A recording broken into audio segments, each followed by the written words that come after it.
હર હર મહાદેવ। અને આજે આવ્યો છું હું સોમનાથની પાવન ધરતી ઉપર, જે 12 જ્યોતિર્લિંગમાંનું પ્રથમ જ્યોતિર્લિંગ છે, એટલે કે આપણું સોમનાથ દાદાનું જ્યોતિર્લિંગ। અને આજે આપણે દર્શન કરીશું એમના, અને સાથે તમને બતાવીશ અહીંના સોમનાથ મંદિર ફક્ત બતાવીશ, કેમ કે અહીંયા વિડીયો શૂટિંગ કરવાની મનાઈ છે ત્યાં અંદર જઈને। તો અત્યારે જો હું જઈ રહ્યો છું, આ છે પાર્કિંગ। અહીંયા સાયકલ થી માંડીને 2 વ્હીલર પાર્કિંગ છે આખું। જો અહીંયા મંદિરની શરૂઆત અહીંયાથી થાય છે।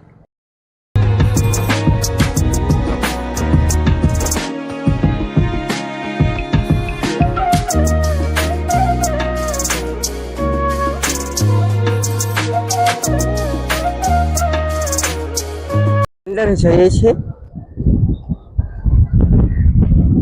અને બધું અહીંયા લખેલું જ છે, કઈ વસ્તુ ક્યાં છે। સોમનાથ મંદિર, અલિયા મંદિર, ડિજિટલ કાઉન્ટર અને પાણી વિહાર। અને અત્યારે જો આવું કંઈક બનાવ્યું છે, જો આ બધી વસ્તુ લખેલું જ છે, મોબાઈલથી માંડીને બધી તમારે અહીંયા જમા જ કરવાનું છે। તો અહીંયા જ તમારે લોકર ને બધી જમા અહીંયા જ કરાવવાનું હોય છે। અને અહીંયાથી તમને એન્ટ્રી મળે છે, અહીંયાથી તમે દર્શન કરવા માટે જઈ શકો છો।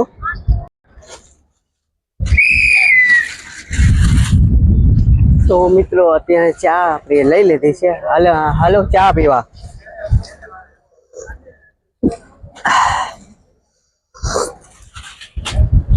એંગલોથી તમને બતાવી રહ્યો છું। અને જો આવું સોમનાથનું મંદિર દેખાઈ રહ્યું છે। અને જો અહીંયાથી આ પાછળની બાજુનું છે, આ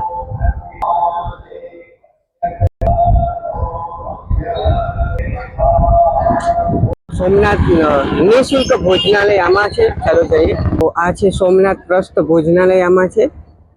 તો આ એ જગ્યા છે, બપોરે અને રાત્રે આમાં પ્રસાદી મળે છે। મિત્રો આમાં રોકાવાની સુવિધા છે, જેનો કિંમત 90 રૂપિયા છે। એક જણાને બ્રેક તમને 90 રૂપિયા મળશે।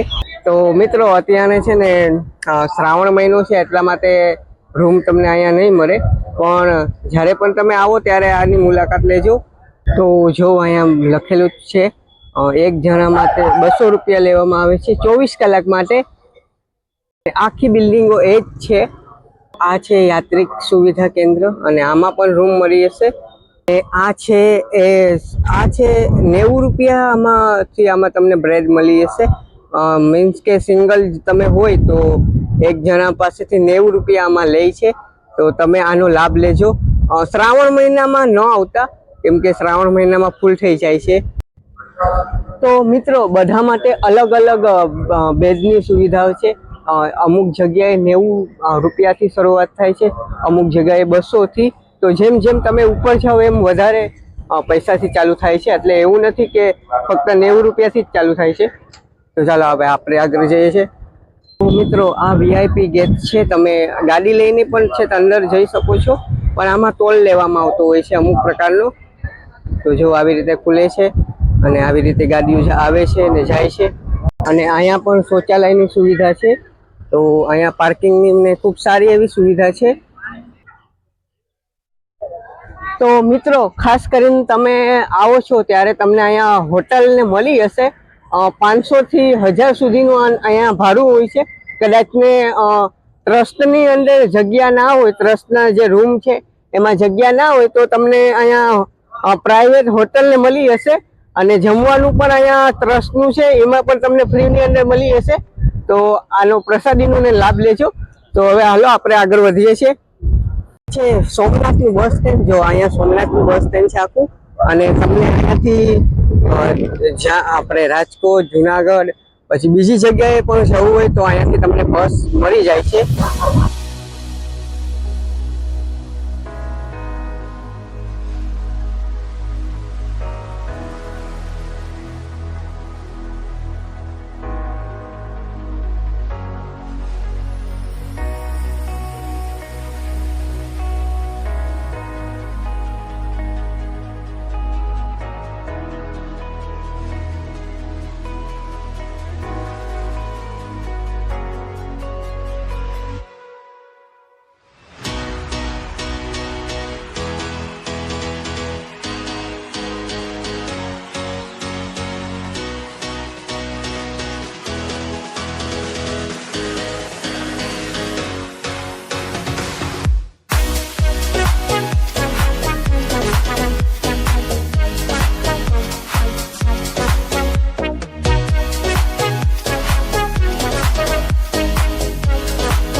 આ છે વેરાવળનું રેલવે સ્ટેશન અને આપણે આવી ગયા છે અને આપણે જવાનું છે અહીંયાથી જુનાગઢ જવાનું છે. તો મિત્રો આ છે વેરાવળનું રેલવે સ્ટેશન અને જો તમે અહીં જોઈ શકો છો આ છે મિત્રગેજ ટ્રેન. અને જો મિત્રો આપણે ટિકિટ લઈ લીધી છે અને 45 રૂપિયા ટિકિટ છે જુનાગઢ સુધીની. તો આ છે હવે ટ્રેન થોડીક જ વારમાં આવશે.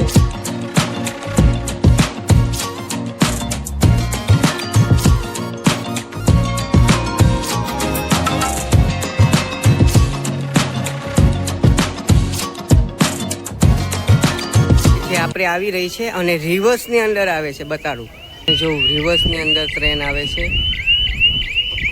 આ આપણી ટ્રેન છે જે અત્યારે જુનાગઢ તરફ જશે અને બહુ લાંબી ટ્રેન છે. વેરાવળ ગાંધીનગર કેપિટલ છે આ ટ્રેનમાં આપણે જવાનું છે જુનાગઢ તરફ. જો આ ટ્રેન અત્યારે અહીંયા પહોંચી છે.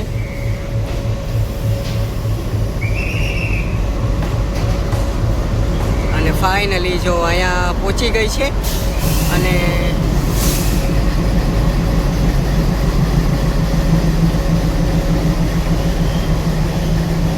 ફાઇનલી જો અહીંયા પ્લેટફોર્મ નંબર 1 ઉપર આવી ગઈ છે.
જઈ રહી છે જુનાગઢ તરફ. કંઈક રોકાઈ હતી 2 મિનિટ માટે. હવે ખબર નહીં શા માટે આ ટ્રેન રોકાઈ હતી. અત્યારે હવે જઈ રહી છે જુનાગઢ રેલવે સ્ટેશન તરફ. અને મિત્રો વ્લોગને પણ આપણે અહીંયા જ એન્ડ કરીએ છીએ. ફરી મળશું એક નવા વ્લોગ સાથે. જય હિન્દ, ભારત માતા કી જય.